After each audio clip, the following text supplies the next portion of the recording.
Hello again. Here is video number 6, more staff stuff. The last day we learned how to find the notes B, A, and G on a staff. If this was a staff here, the B was the middle line of the staff, the G was the second line up or the line circled by the G clef, and the A was the note that was in the space between the B and the G. You probably remember that from the last video and having done some songwriting and practicing. In this video, we'll learn about bar lines, measures, and something called the time signature. Let's turn the board into a page.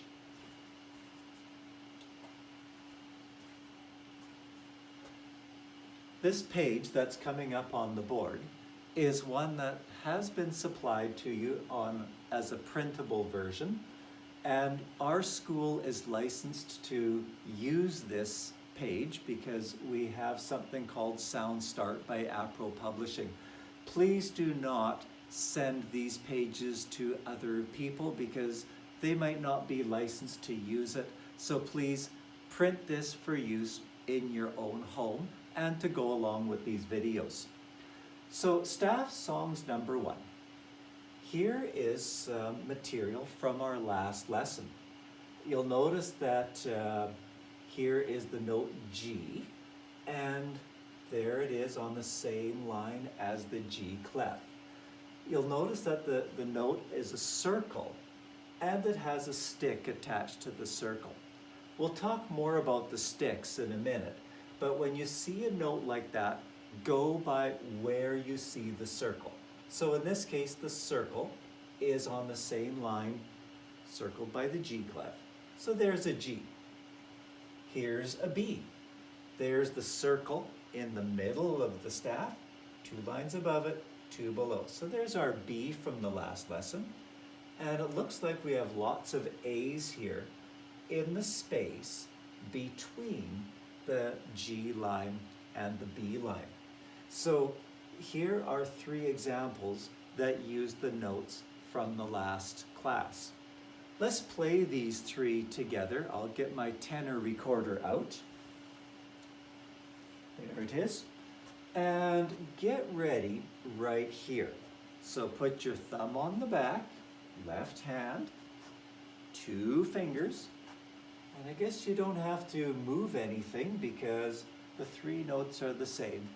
Use your tongue to start each of those notes.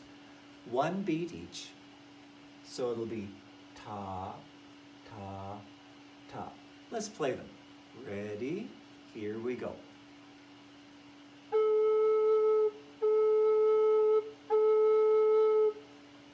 Yes, this page starts with the A first.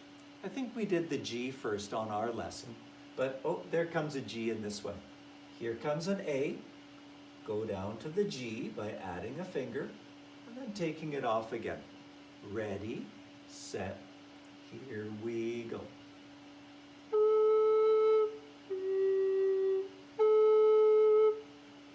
Now, let's do the third one.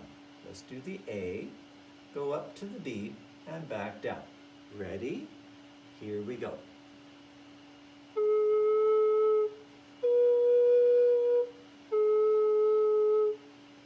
Now, if you need a bit more time on that, pause the video there. If you think you're ready to proceed, let the video run and let me move the page.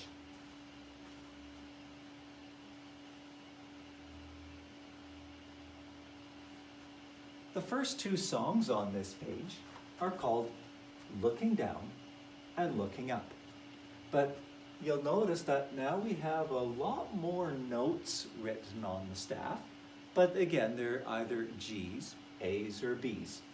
Here's a bunch of G's in a row right there. You'll notice that all the circles are on that line circled by the G clef. There's some A's over here, and there's a couple more over there too, the notes that are in the space. But you'll notice that there are some lines that divide the staff. We don't play those, but they're there as dividers. Those dividers are called bar lines. So there's a bar line here and here, and you'll notice all of these that are showing on the screen have bar lines dividing them up. Those bar lines are dividing the staff into measures. So the measure is the area of staff from this bar line to this bar line. So we could say that looking down is 4 measures long. There's a measure, second measure, third measure, fourth measure. So there's 4 measures in the song.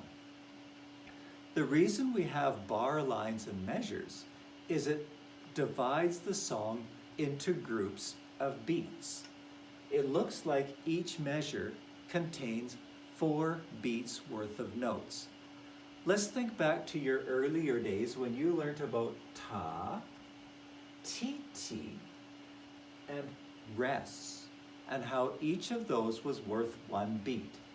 Here's 4 tas that we'll later call quarter notes. You'll notice that there's ta, ta, ta, ta.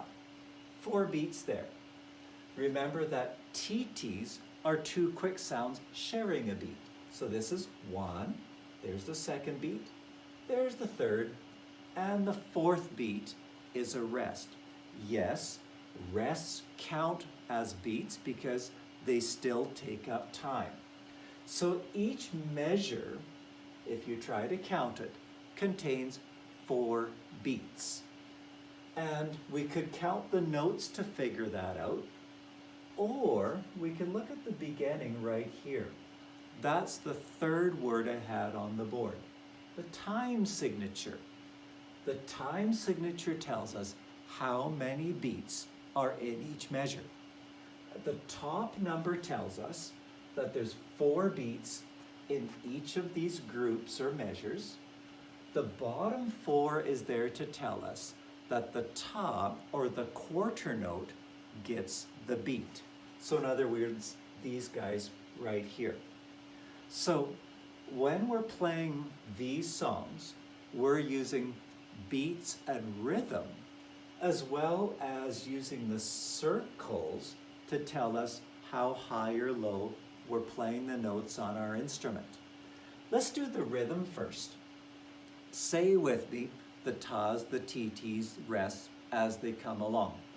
Ready, set, let's say it. Ta, ti, ti, ta. Ta, ti, ti, ta. Ta, ta, ta, ta. Ti, ti, ti, ti, ta. Rest. Now you'll notice over here, these 2 little dots at the end. This is called a repeat sign. When you see a repeat sign, you're going to go back to the beginning and do it all over again. That's what a repeat sign is.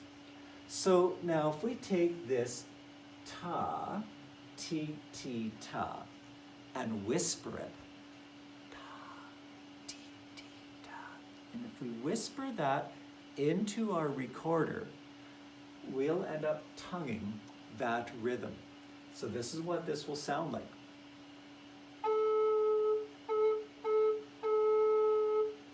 And I played it on an A because the note or the circle is in between the lines. Then we'll do it again on G's. So I add my 3rd finger.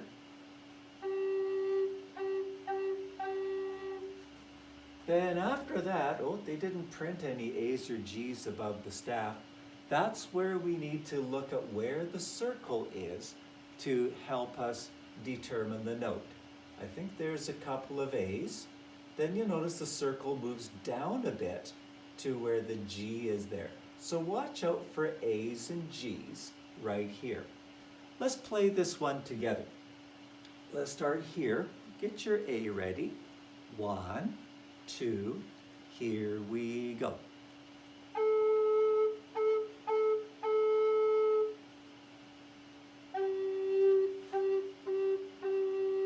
Now back up to the A.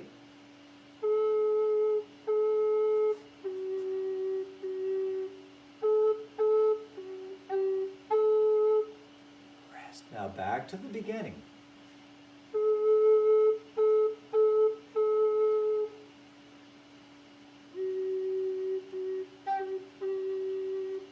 Back to the A.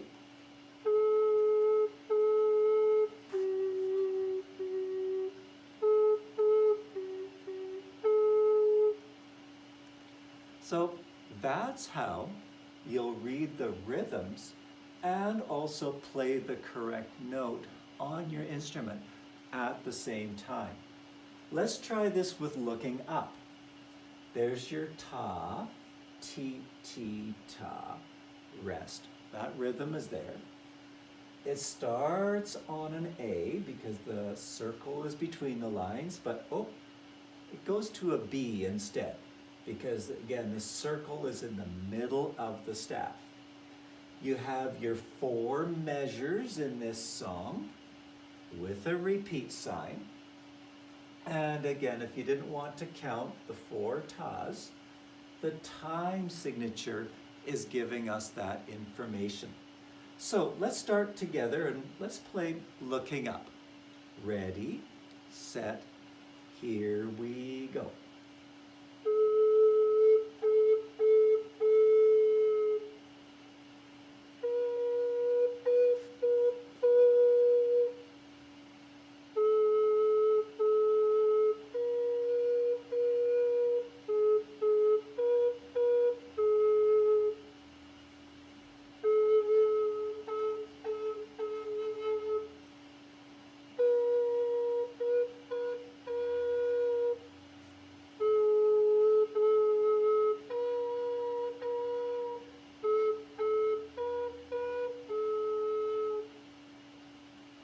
How did that go for you?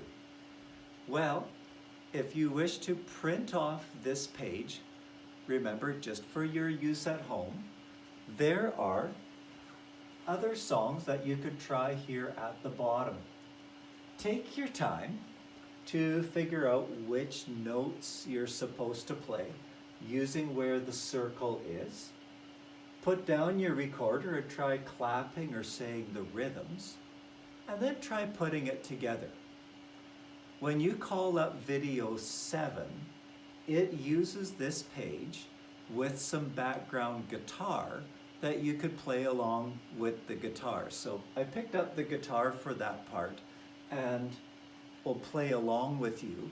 But for now, take your time, as much time as you need, to try these 4 songs to figure out your notes and the rhythms. Have fun with this. Good luck, and I'll talk to you later.